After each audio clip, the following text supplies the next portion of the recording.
The war in Ukraine has become a brutal war of attrition, forcing Ukraine to adapt its defenses with ingenuity.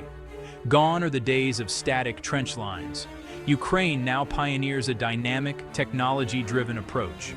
Leveraging drones and superior intelligence, Ukraine creates lethal kill zones to dismantle Russian logistics.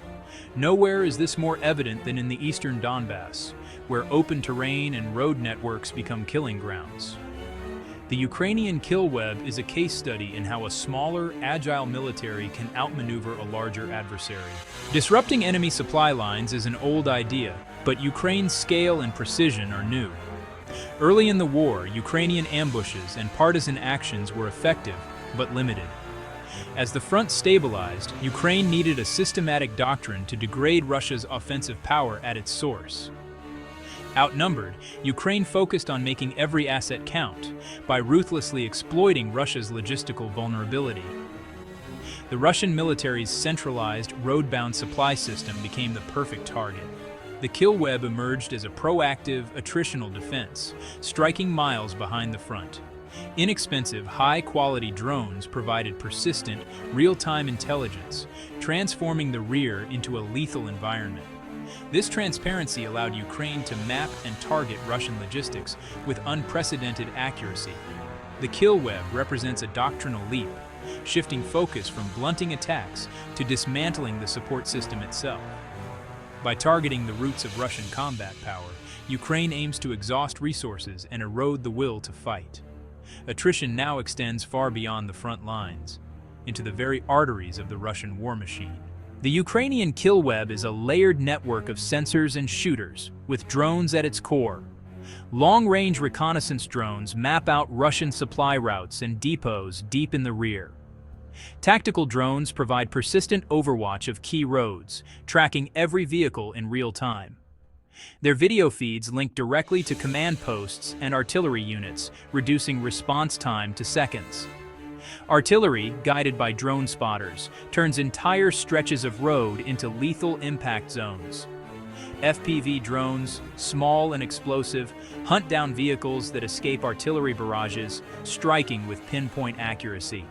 These drones can fly under bridges, into buildings, or hit vulnerable vehicle armor. Longer-range attack drones and precision rockets like HIMARS strike larger, static targets identified by ISR drones.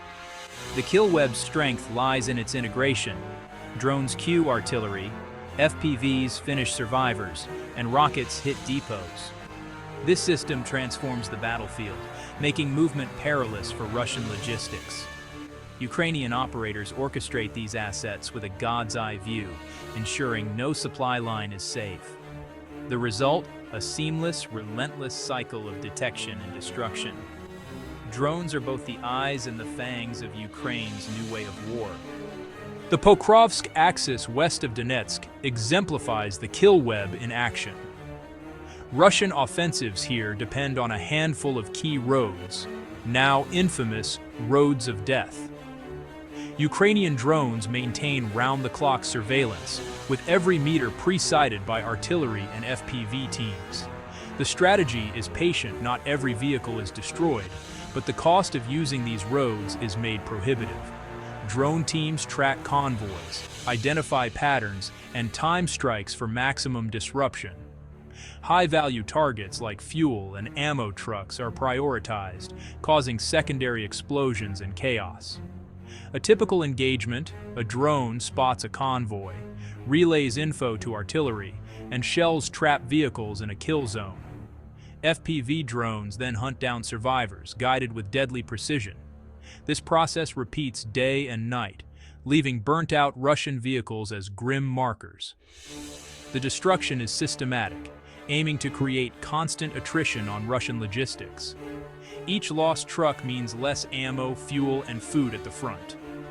By strangling supply lines, Ukraine weakens Russian spearheads before they reach the fight.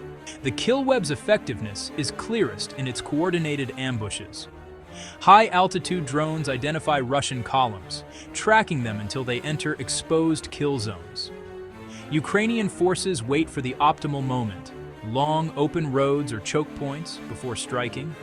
Artillery or HIMARS rockets immobilize the column by hitting the front and rear, trapping vehicles. Mortar teams, guided by tactical drones, rain shells on the trapped convoy. FPV drone teams surgically target high-value vehicles, fuel tankers, command trucks, EW systems. Skilled pilots fly drones through complex environments, striking vulnerable points. Anti-tank missiles or direct fire finish off any armored survivors. The entire engagement is a symphony of violence, orchestrated from afar. Ukrainian forces remain safely distant, while Russian convoys are annihilated.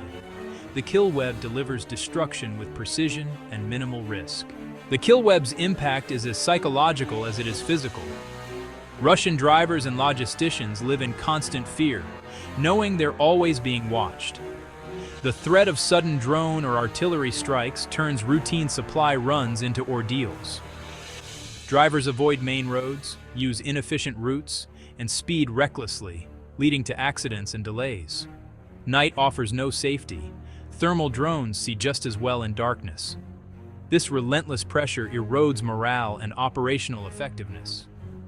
Logistical planners must over-allocate resources, straining the system further.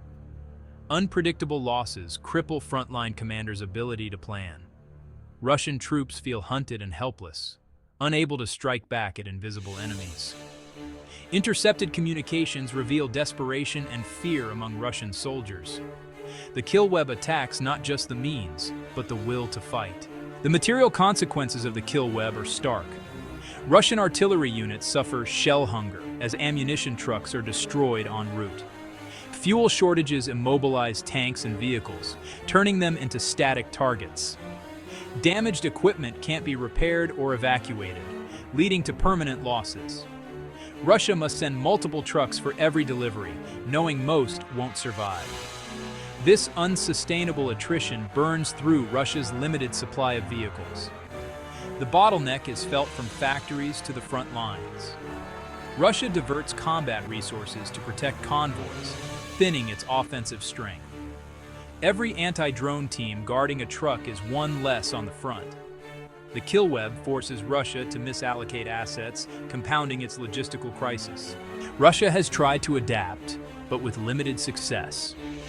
Camouflage, secondary roads, and night movements offer little protection from drones.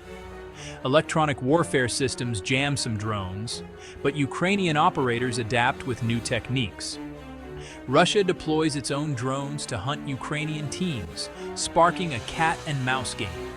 Ukrainian teams stay mobile and discreet, constantly shifting locations. The battle for control of the air and electromagnetic spectrum intensifies. Despite adaptations, Russia can't fully counter the Kill-Web's scale and flexibility. For every Russian measure, Ukraine develops a counter. The core vulnerability, road-bound logistics in a transparent battlefield, remains. The roads to the front are still deadly, and the Kill-Web's effectiveness endures. The Pokrovsk Kill-Web is a blueprint for modern adaptive warfare. Ukraine offsets its disadvantages by weaponizing information and exploiting Russian rigidity.